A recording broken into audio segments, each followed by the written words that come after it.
Hello, everyone. Episode 8 is the QBB of the XboxAhoy Weapon Challenge. QBB LSW. Click.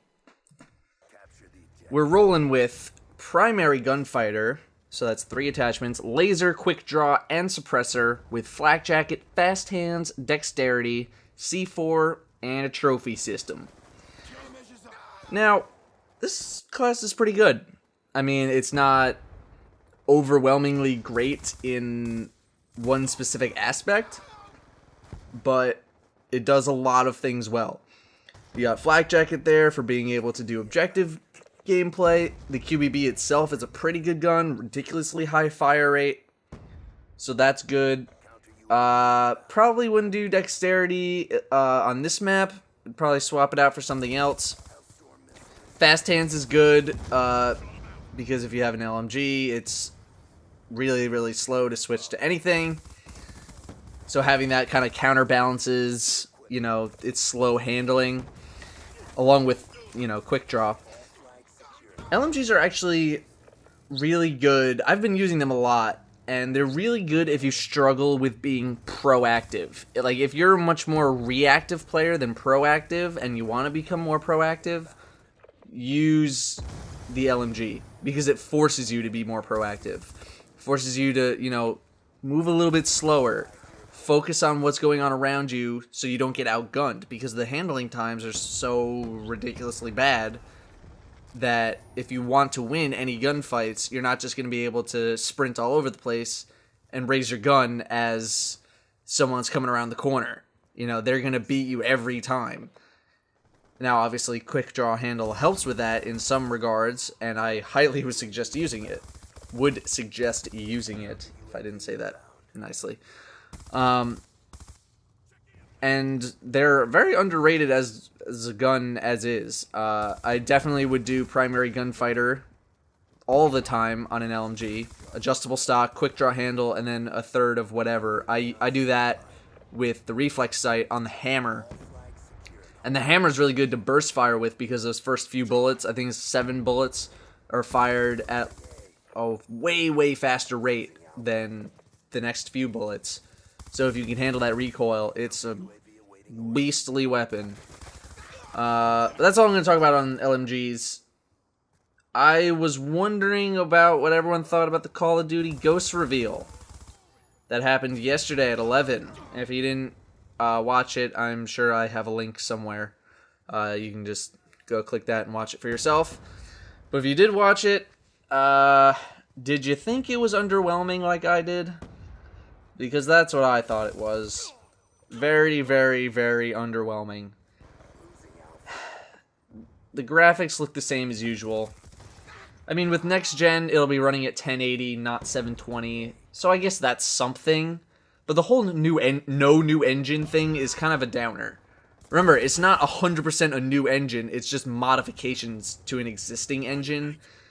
And with the amount of money that they make, how do they not have a new engine or better graphics?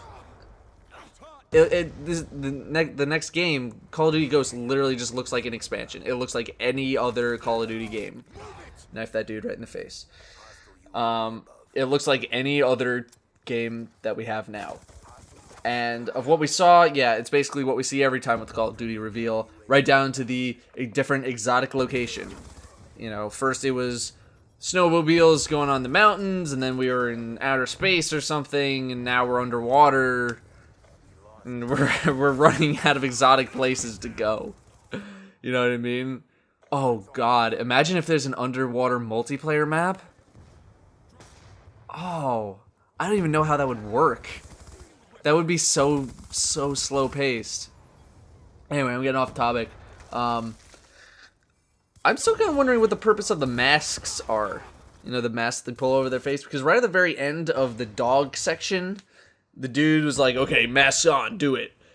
And I'm like, why put them on now? Why didn't you have them on earlier? It seemed like a very acceptable time, or very appropriate time to have the masks on when you're just killing a whole bunch of guys, So, I don't know. I don't know what's up with the masks.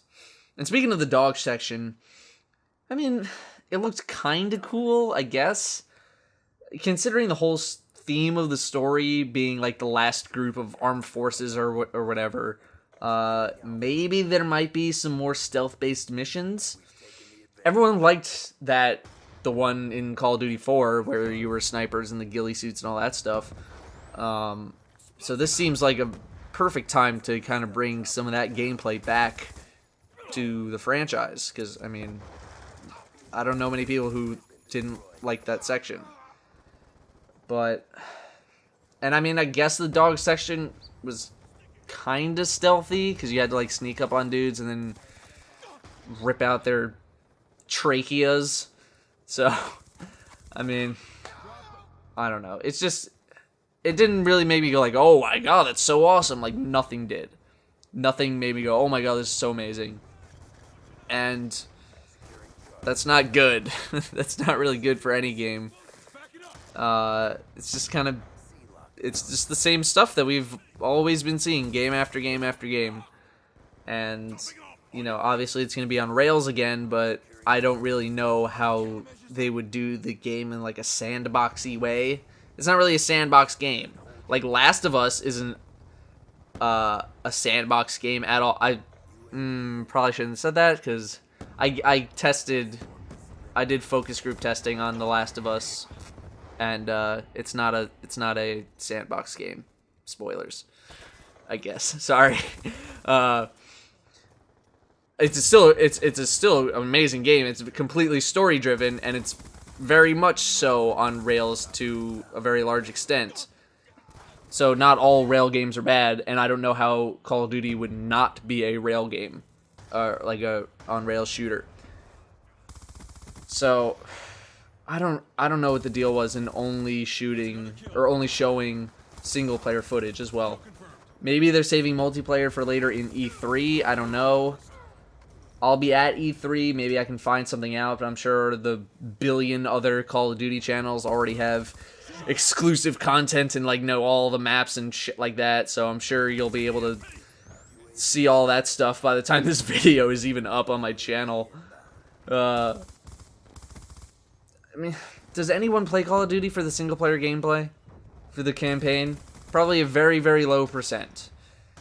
I'll be honest, haven't played the Modern Warfare 3 or Black Ops 2 campaigns. Didn't play either of them. Don't care that much about them. And all in all, the all-access thing, very underwhelming and not very exciting. No one cares about the single-player part. But then again, maybe that's why they're focusing so much on it, is to actually get people to care about the single-player campaign, to show like they can do something really cool with it. But at the same time, would anyone really care if they stopped doing single-player campaign? Would anyone really care? I think it would be okay if they just dropped single-player in place of focusing on a better multiplayer experience. I don't know why shooters feel they need to have a single-player experience when they thrive on multiplayer. You know? Why not just focus more resources into multiplayer? I don't know. It's probably why I'm not in the gaming industry. I don't know the answer. Anyway, we're done here. QBB LMG. Challenge complete. Even though I got into the game late, and we ended it early. It was a very fast game. The other team was not that good. I don't remember what the next gun is, but I'm sure I wrote it down somewhere. Okay, I'm going. Goodbye.